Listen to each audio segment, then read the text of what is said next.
Assalamualaikum, hai, selamat pagi, selamat siang, selamat sore, selamat malam. Selamat datang kembali di channel Kawan Review. Seperti biasa, kalau kalian sudah melihat video ini, berarti sudah ada ulasan film atau mungkin serial yang udah kalian tonton, atau mungkin belum kawan-kawan tonton dan aku rekomendasikan.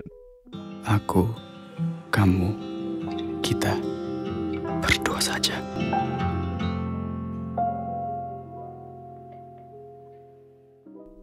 Aktor ya aktor aja. Gen Z lu, sempat-sempatnya bikin film drama, jual tangisan mulu.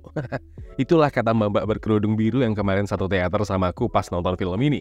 Antara nih orang ngomong atas dasar gak suka sama filmnya, atau justru gak sukanya sama sutradaranya.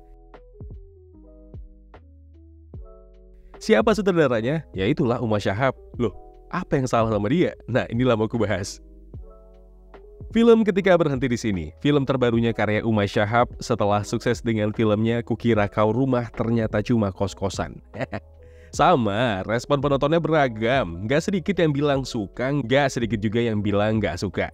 Apakah filmnya seburuk itu? Sayangnya enggak. Kalau dibandingkan Kukira Kau Rumah, terasa jelas kalau film Ketika Berhenti di Sini lebih mendekati sisi dewasa Umay dalam menggarap film. Progres besar jejak karirnya selain sebagai aktor muda, tapi juga sineas berbakat. Disebut-sebut sebagai sineas Gen Z, ya gak salah juga sih, cuma isi kepalanya isi Gen X. Di saat para sineas senior berlomba-lomba bikin film horor dari yang bagus sampai yang ampas, nah dia malah sibuk bikin film yang belakangan isinya curahan hati seseorang yang lagi terluka. Alah, ya emang begitu sih, sama halnya seperti Kukira Kau Rumah Ternyata Kos-Kosan. Ketika Berhenti di Sini juga lagi-lagi masih menawarkan kisah kehilangan pasangan muda yang lagi kasmaran. Kehilangan bukan putus cinta, melainkan kehilangan ditinggal metode. Ya kurang lebih mirip-mirip lah kan antara kedua film tadi yang kusebutkan. Yang paling membedakannya proses ini dimulai dari awal filmnya mulai, kemudian diakhiri dengan happy ending. So nggak plot twist bikin bengong kayak film Kukira Kau Rumah yang depresi siapa, yang mati siapa. Itulah kata penonton kebanyakan. Ada pendekatan psikis yang lebih berasa di sini. Nah, filmnya lebih relate kalau emang mau disamakan sama realita kehidupan kalian. So, untuk beberapa penonton, mungkin filmnya akan lebih kena ke perasaan mereka. Sampai ke momen kehilangan di paruh pertengahan, ini momentum terbaik filmnya. Ibarat di awal kita diajak menggali memori, kemudian dihempas kuat pas tahu seseorang yang ada di kenangan itu udah nggak ada lagi di dunia ini. Nah jatuhnya, bagian ini jadi momen haru berjamaah. Jangan bilang kalian gak nangis di pertengahan filmnya. Nah filmnya tentang kehilangan pasangan, aku sendiri ngebatin sama kehilangan orang tua. Nangis dong? Ya jelas.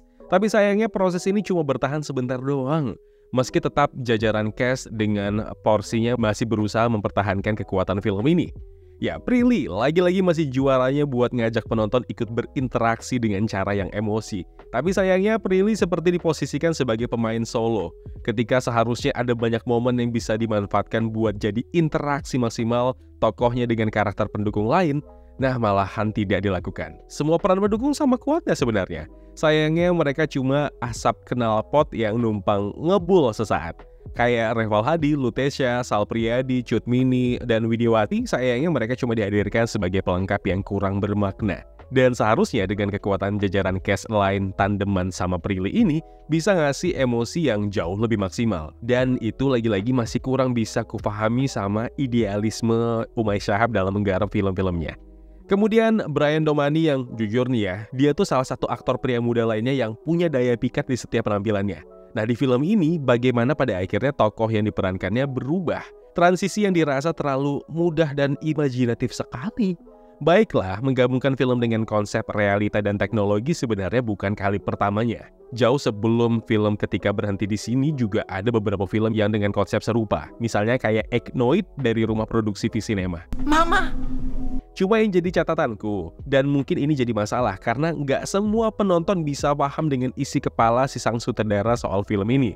Soal AI yang diperankan Brian Domani. Dia bisa berinteraksi dengan luas dengan manusia. Di saat yang berbeda, sebuah statement mengatakan AI tersebut justru sedari awal emang programnya bekerja sama halnya kayak Google, Siri, ataupun Alexa dengan jawaban yang cerdas dan template. Oke, mungkin aku dan beberapa penonton paham lah, ini maksudnya kemana. Mungkin soal imajinasi Prilly aja itu. Tapi bagaimana mereka yang sedari awal cuma memahami kalimat manusia akan beradaptasi dengan teknologi AI ini? Kan itu ada dialog ya kan? Nah, nggak salah kan kalau pada akhirnya ada aja penonton yang membingungkan hal tersebut. Naskah filmnya sudah cukup dewasa. Ketika berhenti di sini cukup mempertegas kalau Umay Shahab adalah sineas muda berbakat yang punya visi misi lebih berani ketimbang sineas senior yang lagi di zona nyaman, berlomba-lomba pada bikin film horor. Pada intinya nggak bisa dihindari lah kalau emang filmnya kali ini akan dikuliti siapapun penontonnya. Disebut-sebut sebagai film dari sineas Gen Z untuk Gen Z, itu emang nggak bisa dielakkan sama sekali. Aku hanya berharap kedepannya di proyek film berikutnya karya Umay Shahab lebih baiklah dari ini. Dan setidaknya akhir film ini nggak bikin kalian terbodoh sendiri terus nanya, loh siapa yang dorong si Asu? Kok udah jatuh aja tiba-tiba? Ya silakan terapkan filmnya. Wassalamualaikum.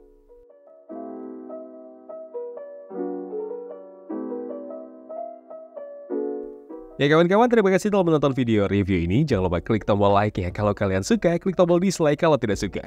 Klik juga tombol subscribe dan bel notifikasinya biar nggak ketinggalan review-review film terupdate lainnya. Kalau gitu aku Zain pamit undur diri. Terima kasih, jaga kesehatan, tetap positif, dan jangan lupa bahagia.